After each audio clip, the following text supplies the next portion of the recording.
How does the monitor work? Signals from your computer's video card are loaded into 3 electron guns at the base of the monitor. There is one gun for each of 3 colors: red, blue, and green. These 3 colors, when mixed together, can create all the colors you see on your screen. Now, these guns don't shoot bullets. Instead, they shoot a powerful beam of electrons towards the face of the monitor. The beams pass through the deflection yoke. It uses magnetism to bend the electronic beams so they can sweep across the entire screen and create the picture we see. What happens once the beams have swept your monitor? Special chemical phosphors are painted on the inside of the monitor. Energy from the electron beams makes the individual phosphors glow either red, blue, or green, depending on the type of phosphor. The stronger the electron beam, the brighter the phosphors glow.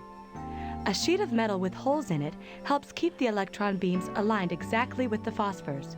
This is called a shadow mask. The beams sweep across the entire screen 60 times per second. It happens so quickly that you are unaware of the firing process. Instead, your screen appears to be a steady, continuous image, just as it does now. Portable notebook computers use a special screen called an LCD, or liquid crystal display. The screen is made up of thousands of tiny cells filled with flowing crystals. The crystals twist when a small voltage is applied to them. These twisted cells then redirect the thousands of beams of light that make up the display.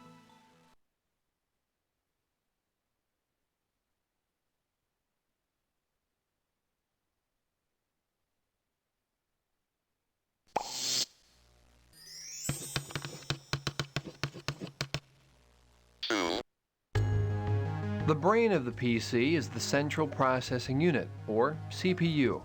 It is a complex microprocessor that consists of hundreds of thousands or even millions of transistors. The CPU is comprised of 6 main components, each performing a separate task. First, a unit called the prefetch queues up the next software instruction for the CPU.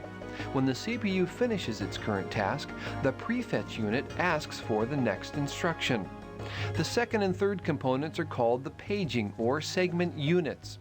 They know the exact memory location of the next instruction and have it retrieved by asking the bus interface unit to send it from RAM. Say to add 2 plus 2. The bus interface unit passes the instruction along to the prefetch unit. The prefetch unit routes it to the decode unit, which translates it into a language the processor can understand. Finally, the instruction is transferred to the execution unit, which carries out the software's commands. The result is then sent back through the paging or segment units, through the bus interface unit, and finally into its correct location in the PC's memory. We've been looking at an Intel 386 processor, a relative weakling these days. The more powerful Intel 486 processor is similar to the 386, except that it has 2 other components. One is a small 8 kilobyte memory cache. Its purpose is to squirrel away a little data or code so that it can be processed as soon as the CPU is ready. A 486DX processor also has a numeric processor unit built into it to speed things even faster. The newest Intel processor, the Pentium, has 2 memory caches, one for code and one for data. And it has 2 execution units so that 2 separate software instructions can be processed at the same time. These features go a long way to making the Pentium the fastest chip available for the PC.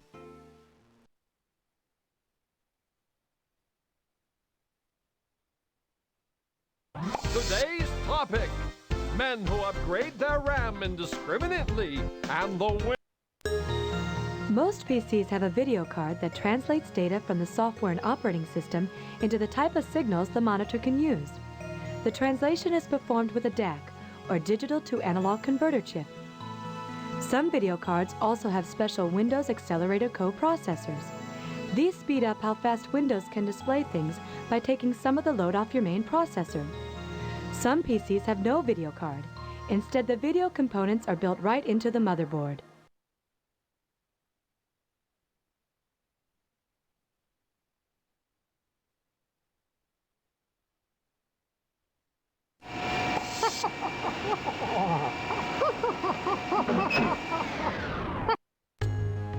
Before your PC can perform anything useful, data must be moved from storage on the floppy or hard drive into random access memory, or RAM.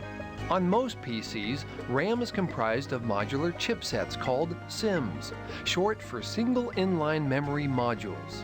SIMMs are designed to be easily removed or replaced in a PC. If you need more RAM, you can simply add more SIMMs. Adding and replacing SIMMs is a lot cheaper than throwing out the whole computer. Unlike floppy or hard disks, RAM stores information as tiny electric charges held in capacitors. This makes RAM very fast and flexible, but it also means RAM cannot store information without a constant flow of electricity. Once the PC's power is switched off, the electric charges in RAM disappear. Whatever information that was stored there is gone forever. That's why it's always a good idea to save your work to disk as often as possible. How does RAM store information? RAM is constructed of microscopic strands etched into the silicon of the memory chip. You can think of these electrical strands as pipes, like plumbing through which electricity flows. Some pipes represent addresses, while others carry data. Now let's say we want to store the letter A in RAM. First, the PC opens a section of memory by sending a burst of electricity across the address pipe. This electric burst closes a group of miniature switches known as transistors, but only the ones needed for the data along that address line. Next, the actual information is sent as electric bursts across the address lines. Each burst is called a bit, and there are 8 bursts traveling on 8 lines, in this case to represent the letter A. In the computer's code, the letter A looks like this. Each burst travels through a closed switch and charges a capacitor. The turned-on capacitors represent the ones. The uncharged capacitors are considered zeros. Because all capacitors lose their charge over time, bursts of electricity continuously flow to refresh them.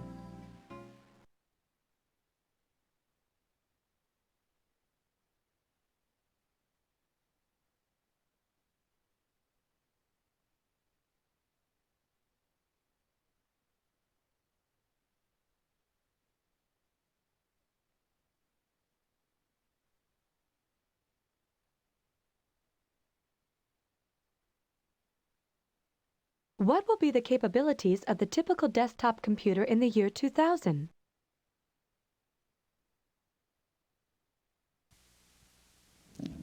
By the year 2000, you'll still be using your keyboard, but to control what your computer does, you'll probably use your voice. You'll just speak to it, and it'll perform an action. And then if it doesn't understand you, it'll ask for a clarification, and you'll be able to learn from this so that next time it doesn't have to ask what you mean when you give it a command. Looking forward, it may be difficult to determine just what typical means. We'll have computers far smaller than today's, maybe about the size of a dictionary, with all the capabilities of today's household PC. At the same time, far more powerful devices of a size similar to today's PCs that may respond to spoken sound and will provide a very high level of entertainment, perhaps beyond what we have in HDTV right now.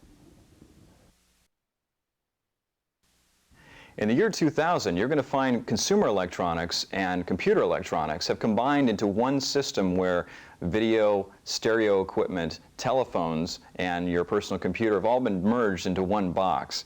It's not something that's going to happen soon, but you can look forward to being able to show videos, to communicate electronically, and also to be able to play video games at the same time. Boy, now here's where multimedia is going to be really great. By the year 2000, your computer is going to talk to you in an intelligent way. In fact, it might even be your buddy.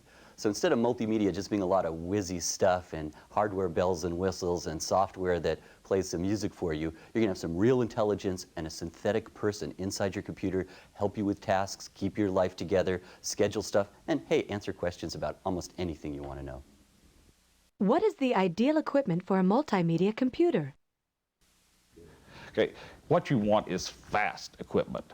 You want a fast CD-ROM drive so you're not waiting for data to be transferred into your computer from a CD. You want a fast 16-bit sound card that won't stumble over sounds. You want a fast Windows accelerator card so that all the video moves smoothly. And the last thing you want are good speakers. There are a lot of shoddy speakers out there, but you want the same quality sound you have with your stereo. So make sure you get good speakers too.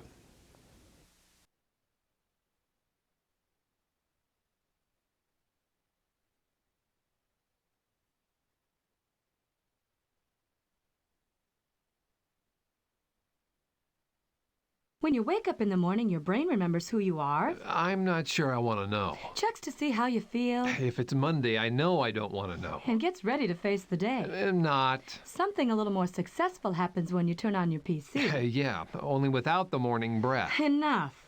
In your PC, this is called the post, or power-on self-test. When you hit the on switch, the power supply fires a burst of current that wakes up the processor and tells it to look for startup instructions. Those instructions are found in the chips of ROM BIOS, the read-only memory basic input-output system. Oh, that's a mouthful. What's for breakfast? The ROM BIOS chips carry the post, which now begins. Right. First, the chips double-check their own code against the same code stored in memory. If everything's okay, the post proceeds. The test looks at all the expansion slots, plus the serial and parallel ports to make sure they're working right. And it checks the system's clock chip. When the post gets to your video adapter, you may see a message about your video BIOS. The post also checks the keyboard port to see if a keyboard is attached and whether any keys have been pressed. Next, the post writes data to all the RAM chips, then reads it back to double-check for their accuracy. And the post keeps going. It now checks to see what floppy and hard drives are installed, comparing these with a list in the CMOS chip. Finally, all systems are go. Now the actual boot-up process begins. Is there a disk in the floppy drive? The processor checks. If there is, the PC uses the operating system on that disk to boot up. If not, the PC looks for boot-up files on the hard drive. On this drive are two hidden system files, usually named io.sys and ms-dos.sys. Now, wait a minute. Secret files hidden on my drive? That's right. You normally don't see them, but the system can't boot up without them. Now we get a sort of chain reaction. The PC loads a small bit of data called the boot record into memory. This record loads the io.sys file. And the io.sys loads the ms-dos.sys. And the ms-dos.sys loads the config.sys. That configures your system. And the ms-dos.sys also loads the command.com. The command.com has standard built-in commands such as copy. And the command.com looks for a file named autoexec.bat. The autoexec.bat is a set of special programs you want the PC to run each time it's turned on. If command.com finds such a file, it carries out those instructions. Otherwise, it presents the familiar C prompt. Is that it? That's it. Well, that's some wake-up call. I thought you'd get a boot out of it.